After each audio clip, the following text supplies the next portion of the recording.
அனைவருக்கும் வணக்கம். Ration shop job சம்மந்தப்பட்ட அப்டேட்ஸை ரெகுலராக தொடர்ந்து கொடுத்துட்ருக்கோம். ஸோ எல்லோரும் ரேஷன் ஷாப்புடைய ரிசல்ட்டுக்காக தான் வெயிட் பண்ணிகிட்ருக்கீங்க. அதாவது சேல்ஸ்மேன் மற்றும் பேக்கர் இந்த ஜாப்க்கான ரிசல்ட்டுக்காக வெயிட் பண்ணிகிட்ருக்கீங்க.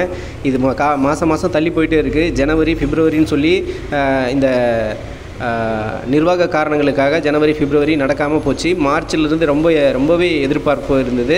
ஸோ இது நம்மளுடைய எதிர்பார்ப்பு மட்டும் இல்லாமல் அமைச்சரும் சொன்னார் ஓரிரு வாரங்களில் வந்துடும் சொல்லிட்டு. இப்படி ஒவ்வொரு எதிர்பார்ப்பையும் நமக்கு ஒரு மன உளைச்சலை ஏற்படுத்துகிற மாதிரி தான் இருக்குது.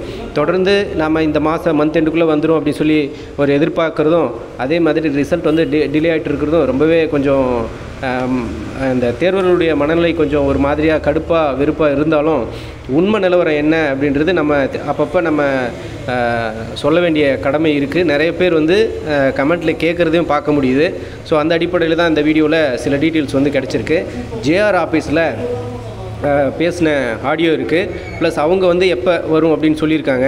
அடுத்தடுத்து இந்த ரிசல்ட் எப்போ வரும் அப்படின்னு சொல்லிட்டு சில முக்கியமான தகவல்களை பார்த்துடலாம். இந்த ரேஷன் ஷாப் ரிசல்ட்டை பொறுத்தவரை இப்போ ரேஷன் ஷாப்பில் ஒர்க் பண்ணிகிட்டு இருக்கக்கூடிய நபர்கள் ரேஷன் ஷாப் மட்டும், அதாவது ரேஷன் கடையை மட்டும் தனி டிபார்ட்மெண்ட்டாக கொடுங்க அப்படின்னு சொல்லி கேட்குறாங்க. ரேஷன் பொருட்களை தனியாக பேக்கிங் பண்ணி விநியோகிக்கிற மாதிரி. இப்போ ஓவராலாக 50 கிலோ மூட்டையிலிருந்து பிரித்து போடுறத விட அதில் 1 கிலோ 2 கிலோ ஷார்ட்டேஜ் வருது அப்படின்னு சொல்லிட்டு தனித்தனியாக பேக்கிங் கொடுக்கணும்னு கேட்குறாங்க. 5 வருஷத்துக்கு ஒரு டைம் ஊதிய உயர்வு இருக்கணும்னு கேட்குறாங்க. அது மட்டும் இல்லாமல் இந்த மாதிரியாக கருப்பு சட்டை கருப்பு பேட்ச் அணிந்து போராட்டத்திலையும் ஈடுபட்டுருக்காங்க ரேஷன் கடை தற்போது இருக்கக்கூடிய ஊழியர்கள். ஓகேவா? இப்போ ரேஷன் ஷாப்புடைய ரிசல்ட்டை பற்றி பார்க்கும்போது ஜேஆர் ஆஃபீஸில் டிஆர்பி அலுவலகத்தில் என்ன சொல்லியிருக்காங்க அப்படின்னாக்கா, இந்த மந்த் எண்டுக்குள்ளே ப்ராசஸ் போயிட்டுருக்கு, அஃபிஷியல் வெப்சைட்டை ஃபாலோ பண்ணுங்கள் அப்படின்ற விஷயத்தையும் சொல்லியிருக்காங்க. கூடுதலாக ஜேஆர் ஆஃபீஸில் கேட்கும்போது அவங்க சொல்லக்கூடிய விஷயத்தையும் நீங்கள் பார்க்கணும். அவங்க என்ன சொல்கிறாங்க அப்படின்னாக்கா, ரிசல்ட்டை பொறுத்தவரை அந்தந்த மாவட்ட வெப்சைட்டில் வரும், நீங்கள் வெப்சைட்டை ஃபாலோ பண்ணுங்கள்.